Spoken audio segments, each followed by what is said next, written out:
15-year-old Bridget sits in the waiting room 2 seats apart from her mother. Her obsessive-compulsive disorder, her fear of contamination, prevents her from sitting any closer. The last time they were here, they worked the entire time on simply sitting on the same couch. Oh, don't. Okay. Karen has not been able to hug her daughter for months now, and it is Bridget who's in the driver's seat. It is a painstaking process every time. It's taken 7 full therapy sessions just to get this far down the couch, her mother slowly moving her body closer. All is going well until her mother reaches for her purse to pay the therapist.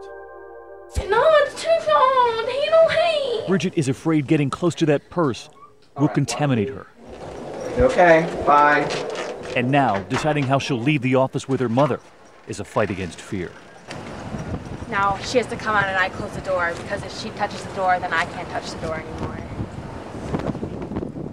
All of this is irrational, and Bridget, like so many children with OCD, knows that. But she's still afraid that her mother and the rest of her family at home is contaminated, and Bridget refuses to go there. Her mother is about to drive her nearly an hour away to her grandmother's. Bridget has been living for 4 months now. I can't put my feet and my shoes on the ground, so I take them off and then put them on top. And then I sit sideways. For Bridget, everything is complicated, even the simplest of things, like getting into the car and where she can sit once she's in the car. Yeah, so I can't be too close to her.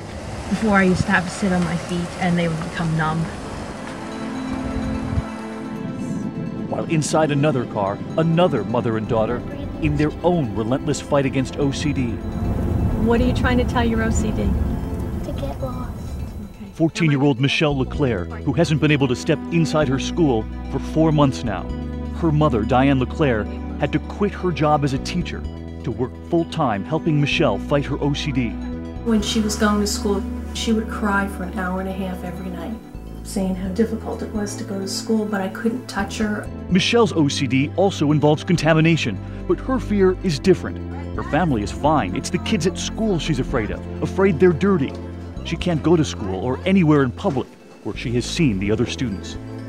We had to go like hours away just to go get like a pair of pants or get cleaning supplies because everything around here was contaminated, all the stores were, because the kids from school had been there. It is a crippling fear that has left her isolated at home. Her laundry has to be done separately from the rest of the family, and one laundry cycle often isn't enough to convince Michelle her clothes are clean. Even the washer has to be washed. She showers incessantly at home, blistering hot water. At one point, her parents couldn't even get her out of the shower, not even when there was a brand new puppy in the home.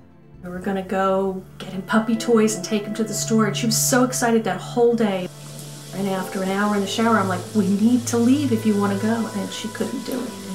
I pulled her out of the shower, and she just sat on the floor and rocked and cried. Her OCD took over her life. And as is so often the case, doctors say, with children who have OCD, Michelle plunged into depression. I became suicidal because I couldn't touch anything. And when you can't really touch anything, you can't do anything. You can't enjoy anything. So, there wasn't really a point in living anymore. A far different portrait from the little girl who was once a straight-A student, a dancer who loved dressing up, the child who once proudly displayed her smile. Your school situation will be... When we met up with her, she'd already begun therapy with Dr. Weg, and now she and her mother are taking the next step on their own, actually practicing going to school when the halls are empty. They're headed to their first stop, the locker room. Just my heart's beating much faster now. And then slowly touch the door frame, and then do the door handle. The doctor has told Michelle to touch what she's afraid of, what's dirty, and then to touch herself to prove that there's nothing to be afraid of.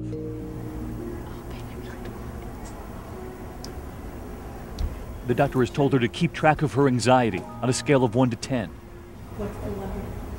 Like a 7. Touch the walls, because you're not touching anything. It's You're only like, taking little baby steps. Michelle, you're not touching the walls. oh, Touch your pants, your arms. Your face.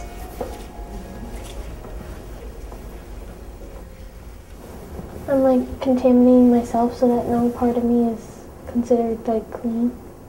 Right now, if you could do anything in the world, what would you be going to do? Leave. Take a shower. With the locker room now conquered, the next battleground, gym class. It's been 5 months since she stepped foot inside the gym. Can you go over and touch a basketball? You want to hit me? Yeah. Now you know kids touch that, right? What does it feel like? Like the germs are like coming into me and like going through my blood. Her full-time coach, her mother, takes careful note for progress. I'm very proud of what you did. You touched the walls, you sat in the bench, you touched yourself. A proud mother and her daughter leave school after their own sort of gym practice. While back in that therapist's office, the day is still far from over. Talk to me. Bridget is about to take a huge step too. It's been 8 sessions, nearly 8 hours of intense therapy with Dr. Wegg, and she still has not allowed her mother to touch her. It's been months since mother and daughter have hugged. All right, that's pretty good.